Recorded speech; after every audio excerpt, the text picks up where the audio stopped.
Hola a todos. Los chinos nos sorprenden cada día, especialmente en el ámbito de la electrónica. Hasta hace poco, al escuchar la expresión máquina de soldar, nos imaginábamos un transformador voluminoso y ruidoso. Pero con el desarrollo de la tecnología de impulsos y la aparición de transistores IGBT bastante potentes, las máquinas se han convertido en tipo inversor. Estos aparatos tienen un peso ligero, dimensiones compactas y gracias a su bajo costo, están al alcance de todos. Pero los chinos no se detienen y hacen los inversores cada vez más pequeños. Conozcan a nuestro invitado de hoy. El inversor de soldadura más pequeño disponible. Este no es un análisis publicitario, lo hice en mi segundo canal. Para quien esté interesado, el enlace está en la descripción. El inversor cuesta solo $60 y, según los chinos, es capaz de entregar hasta 200 amperios. Honestamente, al principio, al mirar este inversor, también pensé que no se podía esperar nada serio de él. Y que, probablemente, es un juguete. Por eso, decidí hacer hoy una revisión detallada del inversor de soldadura más pequeño. Comencemos, si te parece, con el hecho de que el peso neto del inversor es de solo 1,5 kg. Se entrega en un embalaje no muy bueno y durante el transporte es probable que los bordes del cuerpo se dañen. Gracias a los trabajadores de correos. Dimensiones. Longitud 190 milímetros, altura 125 milímetros, ancho 85 milímetros. No encontrarás cables de alimentación en el paquete. En su lugar encontrarás terminales de latón para bayonetas. Por cierto, en este inversor no son estándar. Llave y correa.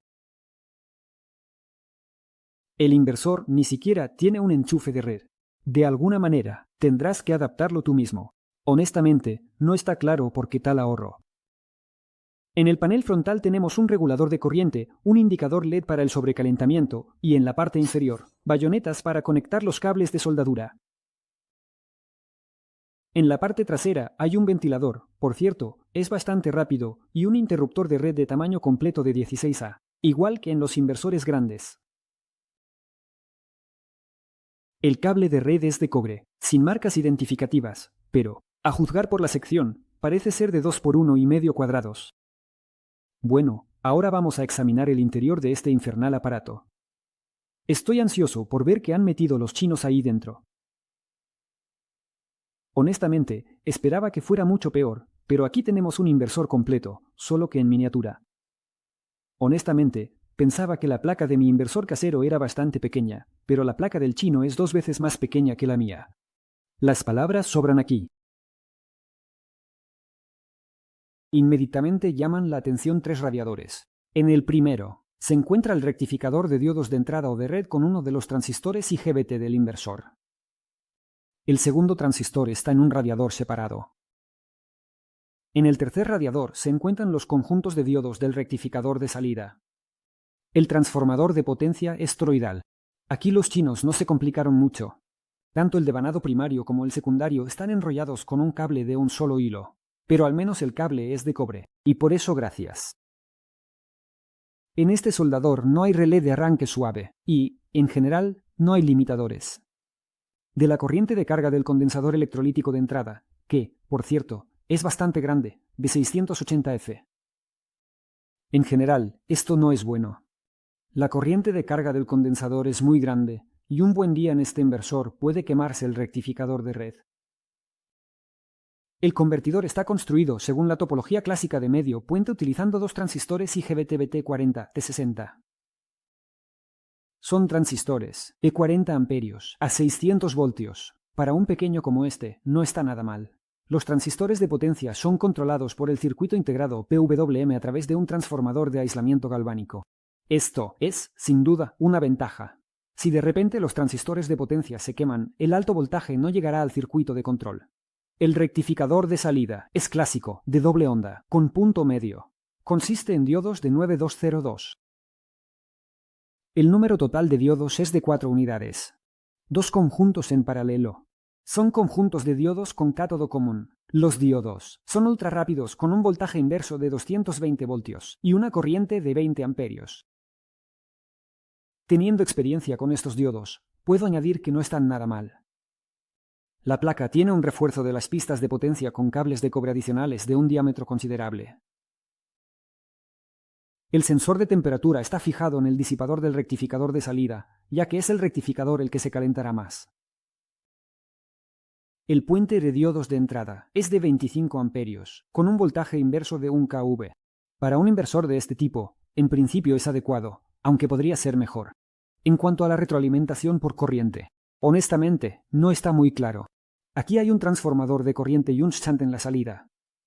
Lo más probable es que el sensor de corriente sea el shunt y que el transformador de corriente esté diseñado para una protección adicional, aunque no es seguro. La placa de control es separada. En ella se encuentra el controlador PWM, el circuito integrado de la fuente de alimentación de reserva y varios otros circuitos integrados. Pero debido a la capa de laca, sus marcas no son visibles. Lo más probable es que sean amplificadores operacionales, sobre los cuales se construye el amplificador de voltaje del shunt, la retroalimentación y la protección contra sobrecalentamiento. El controlador PWM es el SG3525. No pensé que vería precisamente este controlador PWM. Solo puedo decir cosas buenas sobre él, ya que trabajo con él muy a menudo. La fuente de alimentación de reserva parece de 5 a 7 W. Está construida sobre el circuito integrado TNY275. Alimenta el sistema de control y el ventilador. El ventilador es de 15 voltios amperios.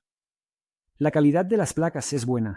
Montaje a doble cara con metalización de los orificios. Tiene un recubrimiento de laca, lo cual es muy positivo. En algunos lugares, el flujo no se ha limpiado, pero esos son detalles menores.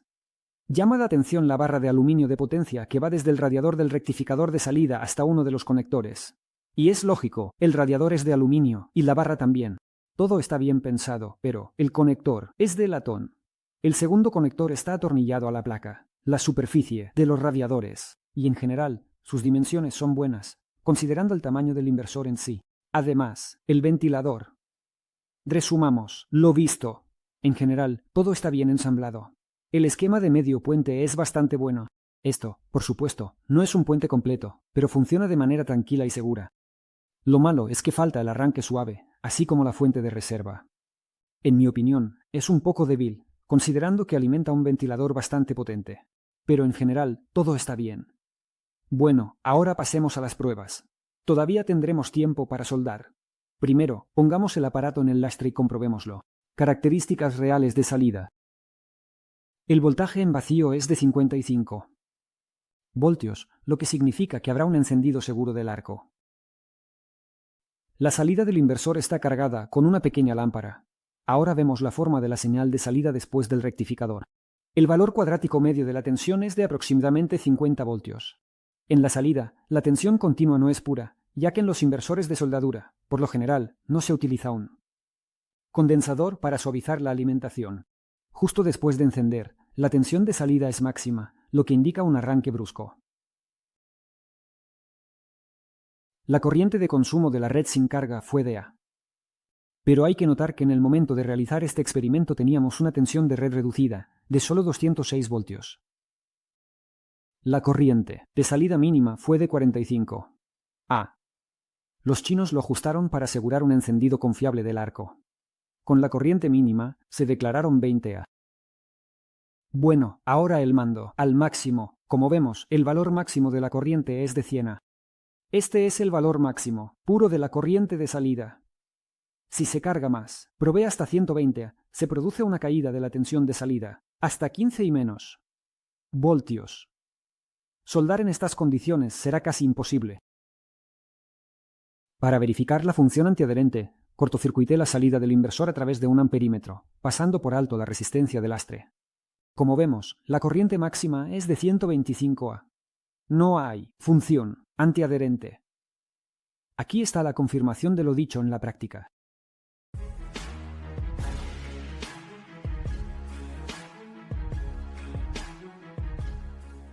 Bueno, ahora es el momento de soldar. Electrodo de 2 milímetros. Comprobemos el encendido del arco a la corriente mínima.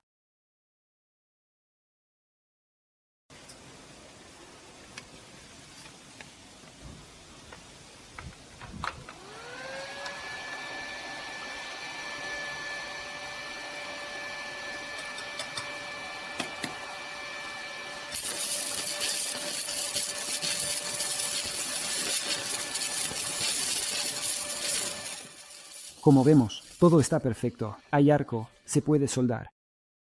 Ahora quemaré un electrodo sin parar, después de lo cual haremos medición de la temperatura de los componentes de potencia.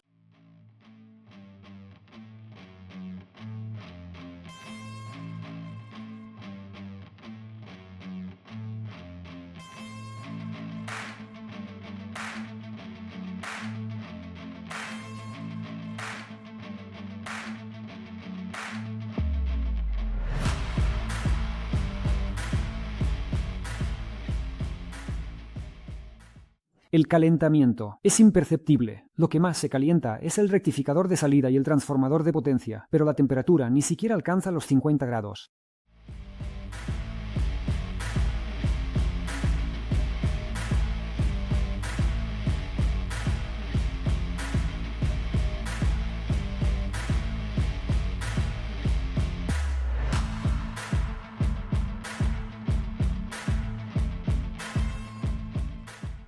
En general, como soldador, bueno, ya entendéis, pero el aparato suelda.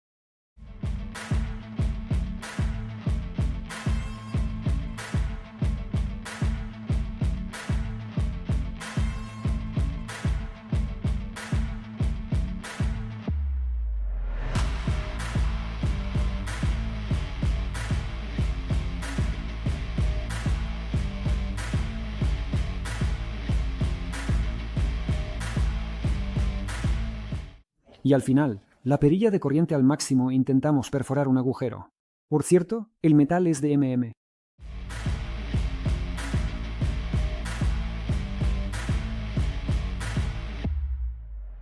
Por supuesto, nadie lo posiciona como un dispositivo profesional, pero como un aparato doméstico compacto para tareas pequeñas, es bastante bueno. Se puede soldar incluso con un electrodo de 3 milímetros, el aparato lo soporta. Entre las desventajas: un puente de diodos de entrada débil, solo de 25A. Falta de arranque suave y función antiadherente. Dignidad. Buena construcción, tamaño compacto y peso ligero. El precio, en principio, también es bajo.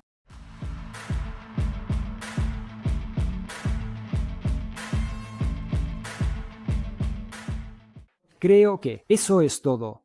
No olvidéis suscribiros a mi Instagram y encontraréis todos los enlaces necesarios en la descripción debajo de este vídeo. Bueno, me queda despedirme. Como siempre, estuvo con vosotros Casian acá. Y hasta la próxima. Adiós.